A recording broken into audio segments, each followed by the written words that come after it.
All right. I wanted to bring something to your guys' attention recently, which was a ARK Invest call. It was a summary of the Q1 earnings that largely slipped under the radar, and I just found it the other day, and there were some pretty big red flags there. So I wanted to go back and continue to do some risk assessment on PLTR. So let's get into this, guys. Now, I bet you missed it because this thing was buried on ARK Invest's website. A lot of YouTubers didn't pick it up. Kudos to Tom Zuzolo. I don't know if I'm getting his name right, but there'll be a link to his channel in the description. He's got a great channel, guys, if you haven't checked it out already. He does some good Palantir stuff. But I'm going to play you a clip from this channel and digest it as it's playing, and then we're going to get into some really interesting things that happened here because ARK actually dropped a bomb and everyone missed it. Could you just share your kind of latest thoughts on Palantir? And that may answer most of these questions out there. They're a little bit more specific. Sure. Thanks, Ren. So Palantir is really a story of a company with two different fronts. The first is the government space. The second is the commercial space. Just to start with the government space and share some thoughts there. They're continuing to execute really well on the government side. I believe COVID opened up a lot of doors within different government agencies that utilize Palantir to solve problems related to COVID, whether that was distribution of vaccines or managing data related to infections or other things. I really saw the power of a data platform. And we believe that within the government sector, those agencies that were first-time customers for COVID-related problems will likely use Palantir for other problems to solve other problems in the future. And we also believe that their core use cases within defense have proven to be valuable. And we think that there will be an increased deal velocity within the government sector over the coming years. On the commercial sector, that's really where there's a lot of room for growth. There's still room for growth in the government sector, but really we believe that there's probably more room for growth in the commercial sector for Palantir. And interestingly, on their earnings call this morning, they highlighted a push into the small and medium enterprise. And so historically, Palantir has focused on really big customers, big oil companies, big banks, and now they're pushing down market and really opening up their total addressable market to include smaller companies who might not have the resources to build some of these tools internally, but still need to solve problems with software. And so we see a big opportunity there. What's also interesting is they highlighted an increased focus on their sales motion. And so they're increasing their direct sales team. They mentioned that the number of customers and pilots have doubled since last year, and the pipeline is continuing to grow. And so we see that as a positive indicator on their ability to execute on the commercial sector. Also interesting to note, they mentioned that they're exploring the possibility of adding Bitcoin to the balance sheet. Nothing definitive there, just something that they're exploring. But it's interesting to see that that's something they're thinking about. They also previously released a statement stating that they're actually accepting Bitcoin as a form of payment. And so this might be an interesting opportunity to get Yassine's thoughts on that. All right. Now, who figured out what the bomb was there? Because I got sick to my stomach when I heard that clip. So I wonder what it was. I wonder what it could be that he said in there that we already didn't know and that was absolute bomb. Well, it was this. And now they're pushing down market to include smaller companies who might not have the resources to build these tools internally. That means you're losing the build versus buy decision with large cap companies. And that's not good, okay? Like, that means that you're not doing a good job differentiating your product from what's out there already. And if you're watching my channel, I broke down all the existing tools out there that look a lot like Foundry, right? You're not doing good at messaging, you're not doing good at marketing, you're not doing good at sales, and you're too expensive. None of those things are going to get better when you push down market, okay?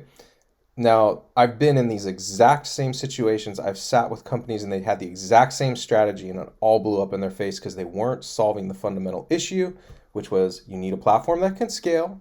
You need to kick your solutions team out and put it into channel partners' hands or build a separate business around it. And you need to build a SaaS platform that people can easily sign up for, doesn't cost a fortune, and can scale to millions of users. Okay, so none of those problems are going to get solved and until they start taking some action to solve them. But this was terrifying. If you're a Palantir investor and you hear someone say something like that on the conference call where they say they're pushing down market because they can go after customers who can't build your product themselves, that's not a good thing. Is it changing my mind on Palantir? No, absolutely not. There's some encouraging things that are going on here. So let's take a look at the great oracle of insight, which is the jobs board. If you guys don't look at the job openings for the companies you're investing in, it's a good idea to check it out. You can glean some insight, and we'll take a look at some of those open positions in a second because I think it's kind of interesting. But they do have some new communications positions that look super promising, right? They realize, we suck at messaging. We have to improve that. We suck at marketing. We better improve that. They're also there's some openings that show they're trying to separate SaaS from solutions. This is really, really, really good. Okay, so they're addressing this build versus buy battle, and they're trying to figure out how to position themselves. But remember, that's risky as an investor. You have to understand. I in my videos, I break down all the ways PLTR could fail.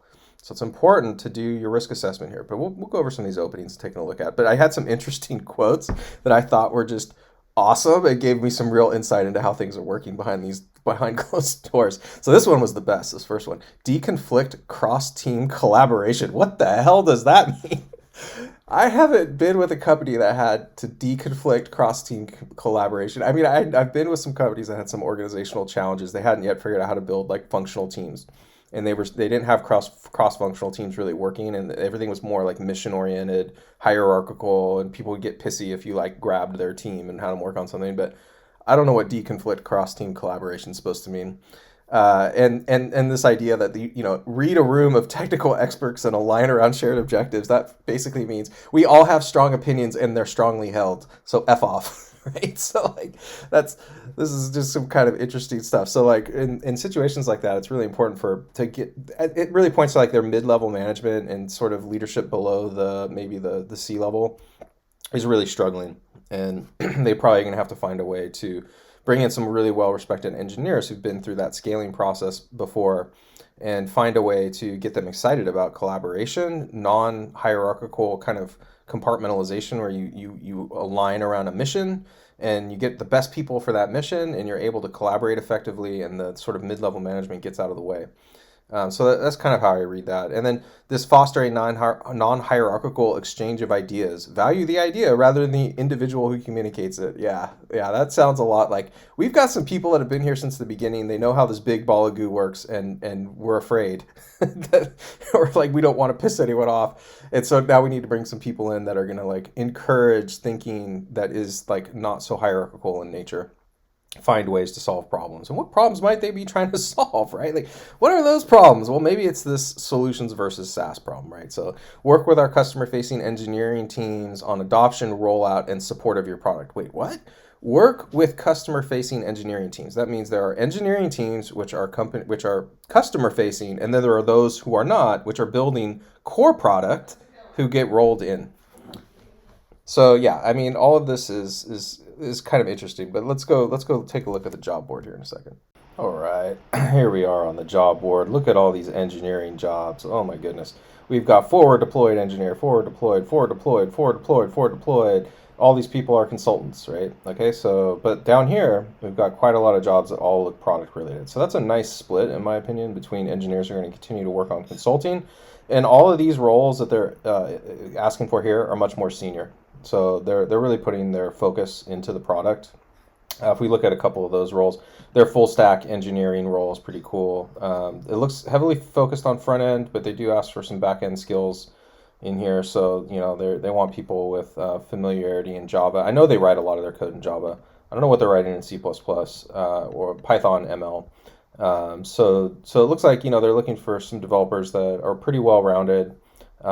This was interesting. When you read this, you might spend one day interviewing users to suss out their questions that they need to ask about their data, and the next you're going to be brainstorming mockups with product designers. So what that means is like a lot of the time they're taking what they're learning from their customers and they're rolling it into their core product. That's encouraging. That's great. That's how Amazon made all its money with AWS.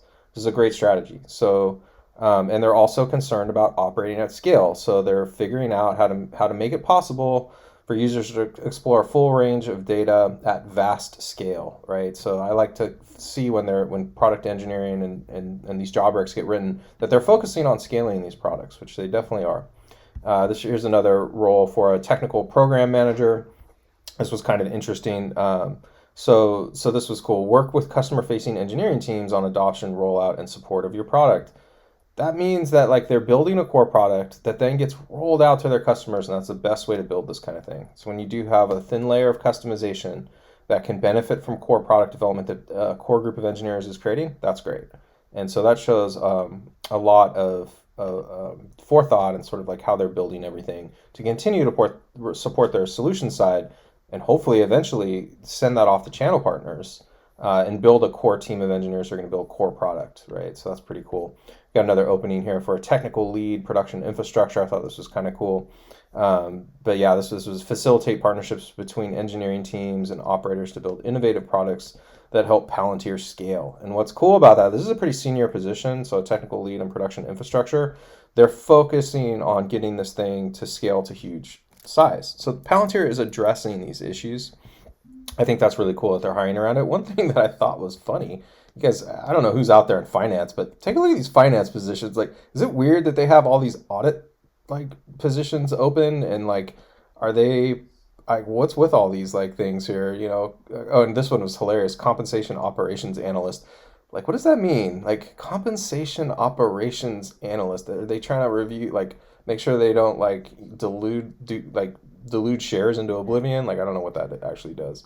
But this was kind of cool. A head of financial audits, that was interesting. And like this head of systems and technology audits, an order admin analyst. I'm not sure what all these people do, but the auditing things kind of freaked me out a little bit. And like, I'm like, what are they doing? Prepping for a sale? Like senior SEC reporting analyst. I don't know. Maybe they need all this stuff for normal operations, but like it did kind of make me wonder like, why do you need that many people in finance? Like, are you prepping for a sale? Are you trying to like continue to finance the business? I don't know. It's kind of weird. Anyway, hopefully some of you out there know finance and could help me with that one.